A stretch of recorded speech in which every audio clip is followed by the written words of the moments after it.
I've always been the kind of person who keeps her head down and gets things done. I'm not dramatic. I'm not the type to make a scene at family gatherings or post vague things on social media fishing for sympathy.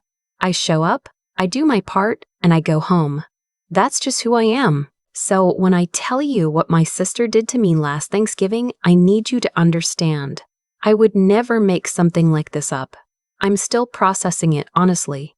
Some days I wake up and I have to remind myself that it actually happened. My sister and I have always had a complicated relationship. She's 4 years younger than me, and growing up, she had a gift for making herself look fragile at exactly the right moment. Whenever she wanted something, suddenly she'd start crying, or she'd go quiet in that specific way that made my mom drop everything and rush to her side. I used to think I was imagining it. I used to think maybe I was just being unkind. But the older I got, the more I realized it was a pattern, a very deliberate, very calculated pattern. I'm a dental hygienist. I've been working at the same practice for 7 years, and I recently finished my certification in dental therapy, which took me 2.5 years of night school while working full-time. My sister Brooke has bounced between jobs since she graduated college. Waitressing, then a boutique, then some kind of social media management gig that never really materialized into anything. She's 29 and she still lives at home with our parents in the house I grew up in, about 40 minutes outside of Columbus, Ohio. I love my parents. But they have never, not once in her adult life, asked Brooke to pay rent. They've paid off 2 of her credit cards. They co-signed on a car loan she defaulted on. My dad made a comment once at Easter about how Brooke just needed more time to find herself. And I nodded and changed the subject, because what else do you do? I moved out when I was 22. I've been fully independent since then. I'm not saying that to sound superior. I'm saying it because it matters to what happened.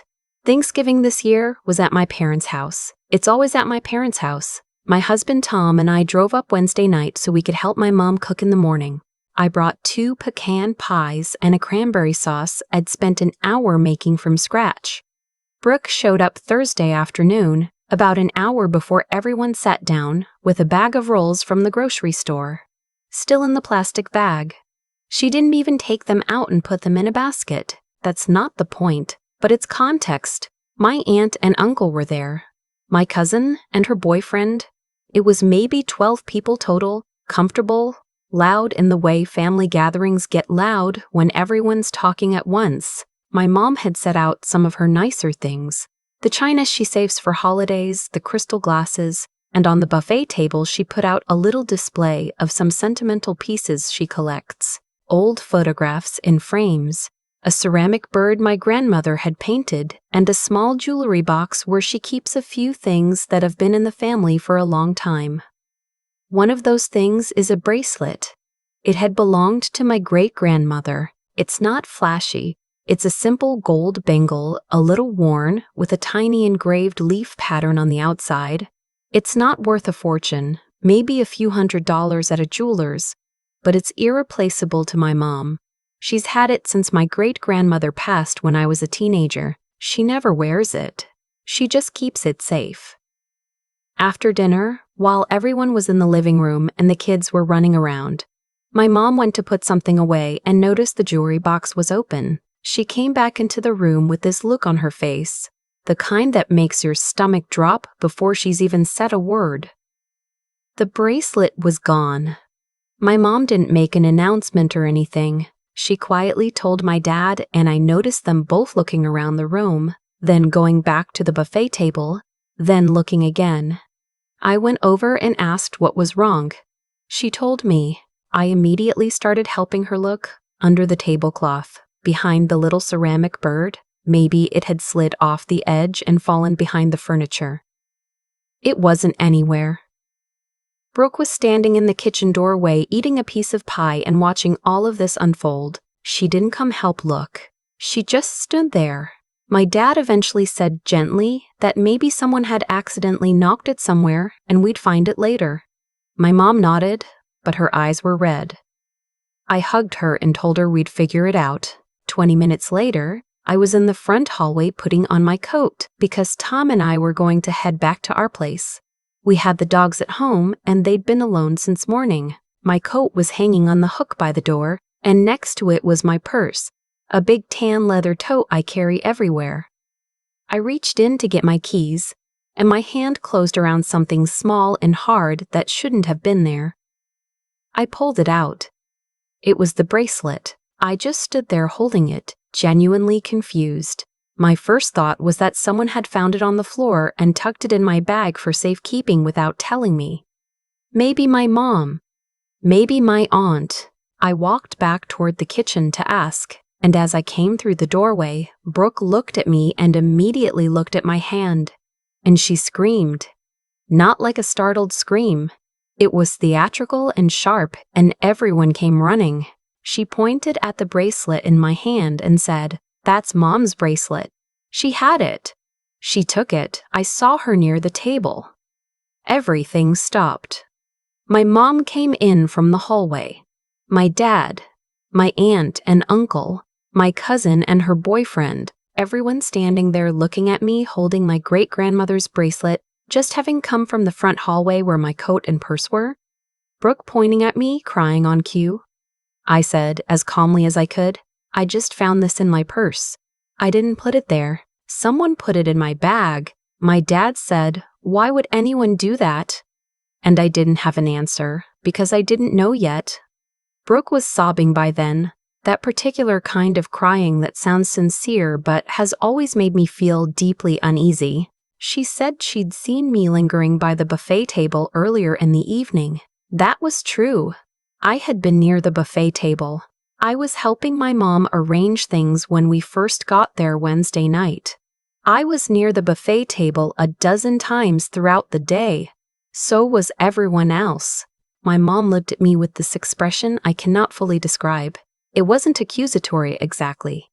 It was more like she was hoping I'd say something that would make everything make sense. But I didn't have anything to offer except the truth, which suddenly felt very thin standing in that kitchen with everyone staring at me. My aunt quietly said, "Maybe we should call someone." And that's how we ended up with a police officer in my parents' living room on Thanksgiving night. Her name was Officer Webb. She was calm and professional, and I was grateful for that, because everything else in that room felt like it was vibrating. She listened to my mom describe the bracelet and when it had gone missing. She listened to Brooke describe what she said she saw, and then she turned to me and asked if she could speak with me separately, and we went into the dining room. I told her exactly what happened. I told her I'd reached into my purse and found the bracelet. I told her I brought it back immediately to show the family and figure out what happened. I told her I had no reason to take something that would eventually be mine anyway. My mom has always said she intends to leave the bracelet to me and Brooke equally, and we both know that. I was not going to steal from my own mother at Thanksgiving. Officer Webb wrote everything down. She was nodding in the way that good cops nod, not to agree, just to show they're listening. Then she asked if she could look through my purse and my coat pockets. I said yes immediately. I said go through everything. There was nothing to find, so I had nothing to fear. She went through the purse carefully. Wallet, lip balm, a small pack of tissues, hand lotion, my work badge on a lanyard, a granola bar, a folded piece of paper. She unfolded the paper. It was a receipt from a pawn shop on the east side of Columbus called Goldfield Exchange. It was dated 2 days earlier that Tuesday. It listed a piece of jewelry described as a gold rope chain necklace, women's, with a small pendant. The seller had received $112 for it. At the bottom of the receipt, in the line where the seller's information was recorded, was a name and a phone number. The name was Brooks. Officer Webb looked at the receipt for a long moment. Then she looked at me. Then she folded it back up and said, "I'd like to speak with everyone again." I don't think I breathed for the next 4 minutes.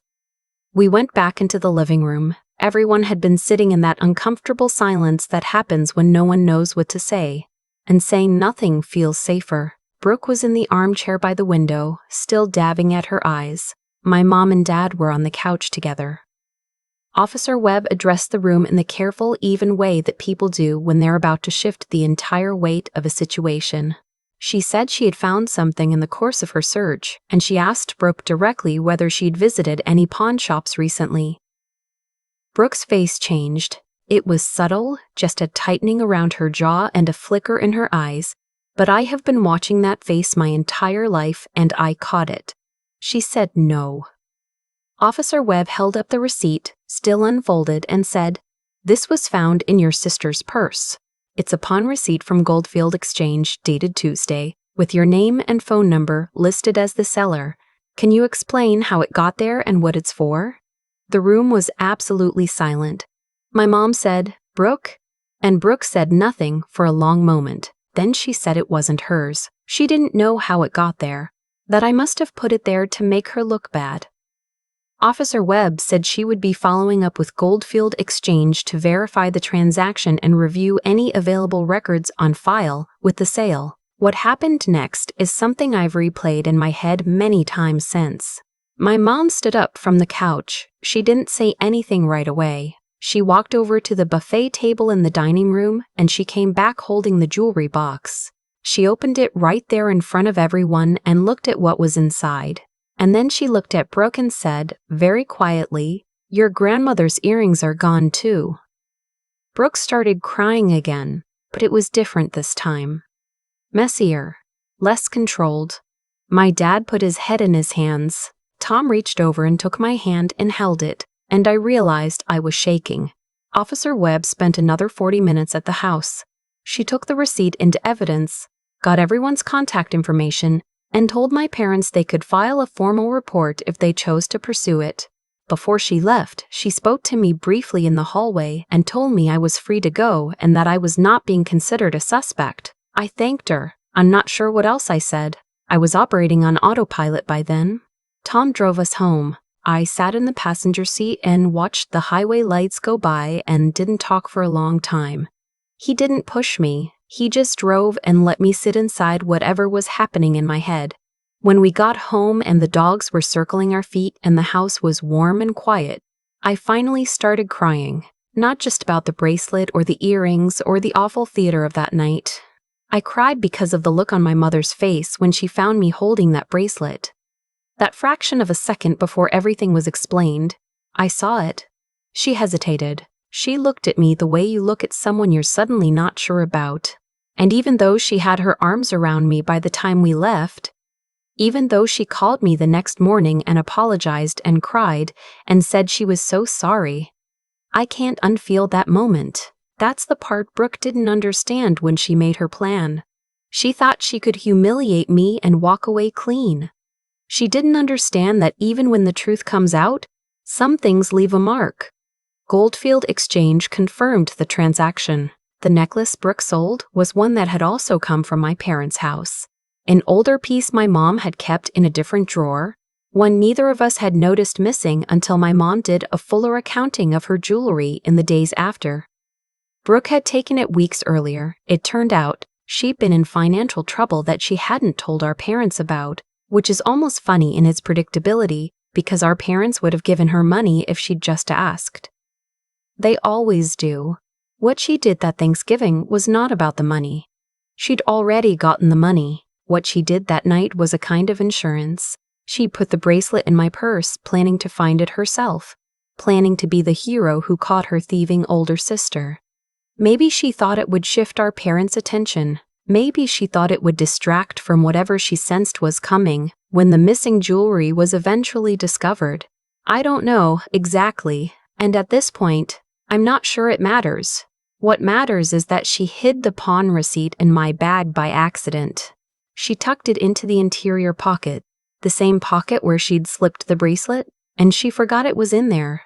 That small, careless mistake is the only reason I'm not the one who spent that night looking guilty. My parents did not press criminal charges against Brooke. That was their choice to make, and I've made my peace with it mostly. Brooke has since moved out of the house, not by choice, and she is, from what my mom tells me in our Sunday calls, staying with a friend and working at a restaurant downtown. My mom returned the bracelet to the jewelry box. The earrings were already gone, sold at a different shop on the other side of the city, and they were not recovered. I still go to my parents' house for holidays. It's quieter now. My dad grills instead of my mom roasting a turkey, even though it's 40 degrees outside and nobody asked for that. And we all pretend not to notice how much smaller the gathering is. My aunt and uncle still come. My cousin brings her boyfriend, who is now her fiancé. Life moves forward in the way that life does, even when something has permanently rearranged itself inside you. I don't hate my sister. I want to be clear about that. Hate takes too much energy, and I have a job and a husband and 2 very needy dogs, and a certification I worked 2.5 years to earn. I don't have energy left over for hate. What I have is a very clear-eyed understanding of who she is that I no longer feel guilty for having. And I have this, the knowledge that I told the truth, immediately and without hesitation, in a room full of people who weren't sure whether to believe me. I didn't perform innocence.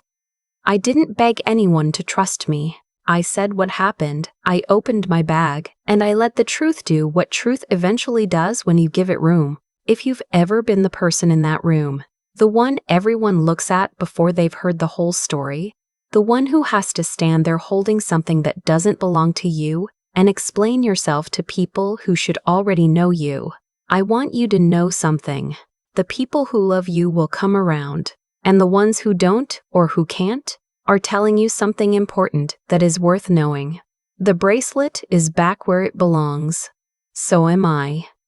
I've thought a lot about what Brooke was actually hoping for that night. Not the money. She already had the money. She'd walked into Goldfield Exchange 2 days before Thanksgiving and sold a necklace that wasn't hers to sell, pocketed $112, and moved on. The money was already spent, probably. What she wanted on Thursday night was something harder to name.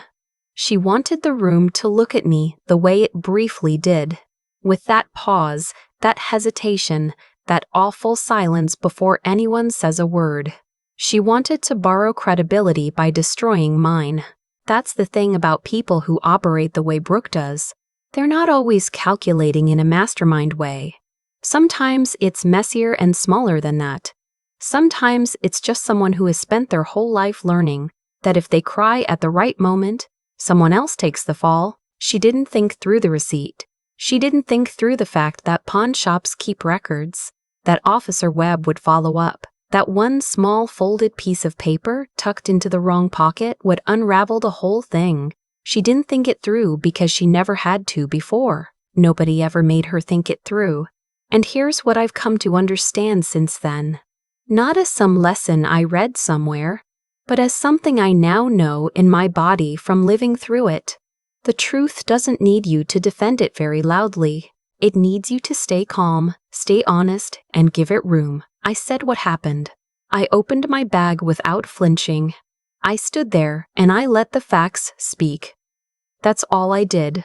I didn't try to perform innocence. I just was innocent, and I acted like it. There's a real difference between those two things, and people can feel it. The harder thing, the thing I'm still working on, is what to do with that moment when my mom's eyes went to the bracelet in my hand before she heard my explanation. I saw her hesitate. 1 second, maybe less, but I saw it. She apologized. She cried. She meant it. And I forgave her, genuinely. But I also learned something I didn't want to learn, which is that love and trust are not the same thing. You can love someone deeply and still, under pressure, in a shocking moment, your certainty about them can waver. That's not a character flaw. That's just being human. What matters is what you do in the next moment. My mom's next moment was to stand up, walk to the buffet table, open that jewelry box, and look harder at what else was missing. She didn't just move on. She kept looking for the truth, even when it pointed somewhere painful. That took something from her that I respect. As for Brooke, I think about what it costs to live the way she lives. The constant management of perception, the exhausting calculation of who believes what and who can be redirected. That's not a life I would trade for anything. The price she paid for one night of manufactured drama was her relationship with our parents, her home, and whatever trust she had left. Not because anyone punished her, just because that's what happens. Actions accumulate, patterns get recognized, and one carelessly pocketed receipt has a way of saying more about a person than they ever intended. I'm the same person I was before that Thanksgiving. I still drive 40 minutes to my parents' house. I still bring food nobody asks me to bring. I still do the work quietly and go home. The difference is, I no longer wonder if I'm imagining the pattern. I know what I saw. I know what I know, and I don't need anyone's permission to trust that.